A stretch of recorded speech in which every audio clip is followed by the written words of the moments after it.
Bueno, de entrada quería preguntaros, bueno, primero enhorabuena por la segunda temporada de Rapa, y quería preguntaros respecto a la primera, que se quedan algunas cosas abiertas. En esta segunda temporada, ¿vais a darle respuestas a alguna de las cositas, los pequeños hilos que se quedaron ahí un poco abiertos? Pues algunas cosas sí, otras no. Me hace mucha gracia lo de que la temporada anterior se queda abierta, porque para mí está cerradísima. Sí.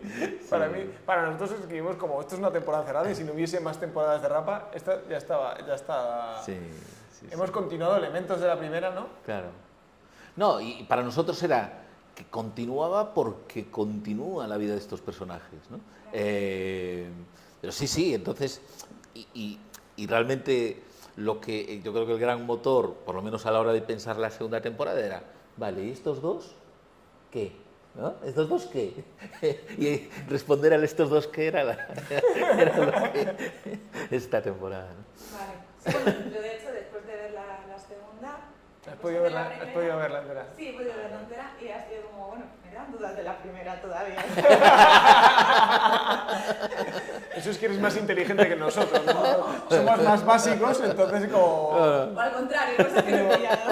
Me hace gracia que en la primera le pasaba a mucha gente esta idea de claro, es que no todo el mundo dice, es que las historias de thriller acaban siempre de esta manera, dice, si está como se quedaba abierta, era yo, ya, pero es que si tú eres guardia civil, pregunta a un guardia civil cuántas veces los casos se le quedan así, y dice, claro, pero eso es el final de un caso, claro. A veces, ¿no? Entonces nosotros digamos que nos basamos un poco en la realidad, no.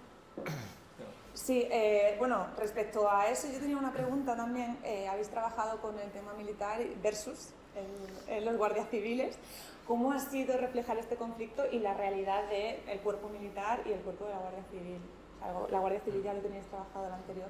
Ambos son militares, Claro. eso era lo interesante de la Claro. historia, ¿no? Claro, lo que pasa con lo que nos encontramos, que no sabíamos porque nuestra ignorancia era absoluta en temas militares, con lo que nos encontramos es con que la Armada, ya no respecto a la Guardia Civil, sino respecto al Ejército de Tierra o al Ejército de Aire, es muy especial y a todos les cuesta como un poco entenderla, ¿no? Y su escalafón, que no hay...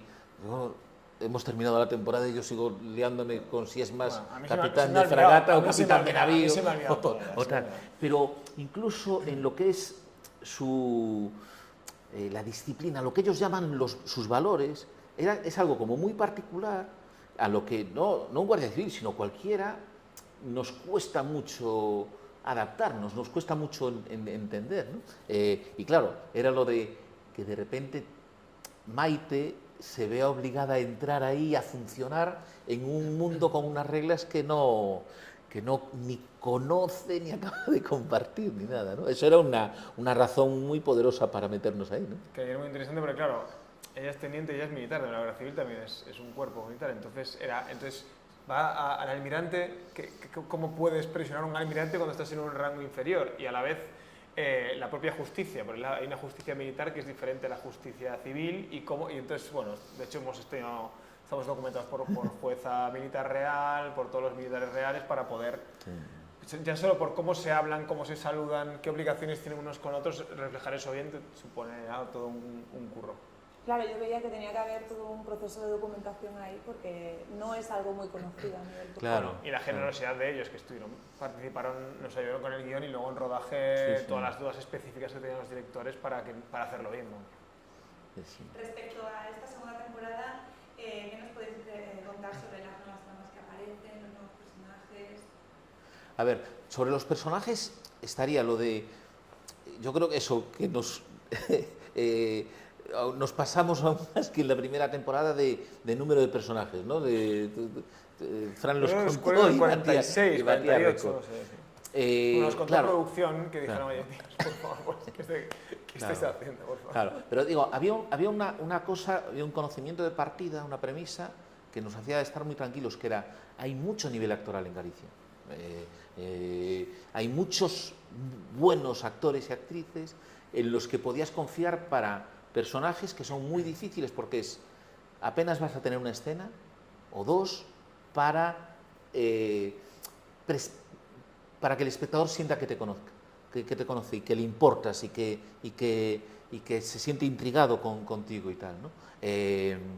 Y eso era algo que teníamos y es algo de lo que estamos muy orgullosos. En la segunda temporada hay un elenco muy potente de grandes intérpretes. Sí, y luego hay dos tramas, como es el tema del arsenal y hay otra trama que tiene que ver con la prescripción. Y claro, cada trama tiene un universo propio, el universo militar y el universo del crimen, ¿no? Que tiene que ver con un padre que perdió a su hijo, con la persona que cometió el asesinato. Entonces, todos esos son árboles, como dices, son muchos personajes y cada vez al espectador, cada capítulo le mantiene pegado a ellos porque al final te acaban importando las vidas de cada uno de ellos, ¿no? O al menos si hicimos bien nuestro trabajo, eso debería suceder, ¿no? Y hay algo también de acabar conociendo una ciudad, de acabar conociendo un universo a través de la suma de sus personajes, ¿no? Al final hay una representación, pues hay una representación de los barrios más conflictivos de Ferrol, más la Armada, más donde viven Tomás, ¿no? Y al final hay como una especie de dibujo de una ciudad a través de todos esos pequeños personajes. Sí, respecto al cambio de localización, porque estabais en Cedeira y pasáis a Ferrol, ¿por qué este cambio? Bueno, en realidad no es exactamente así, porque era Ferrol y Cedeira.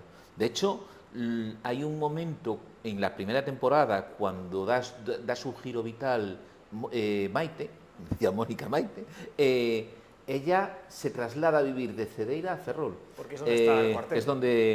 Que es donde ella trabajaba, es donde está su cuartel y tal. Entonces, realmente no hubo un cambio de espacio, sino... Una concentración, ¿no? Claro, no, y hubo lo de, vale, y esta vez la historia nos conduce a este universo que hay, ¿no? Que no es Ferrol ciudad, pero es el Arsenal, o es lo que decía Fran, o es Recimil, o es el barrio de la Magdalena, o es, ¿no?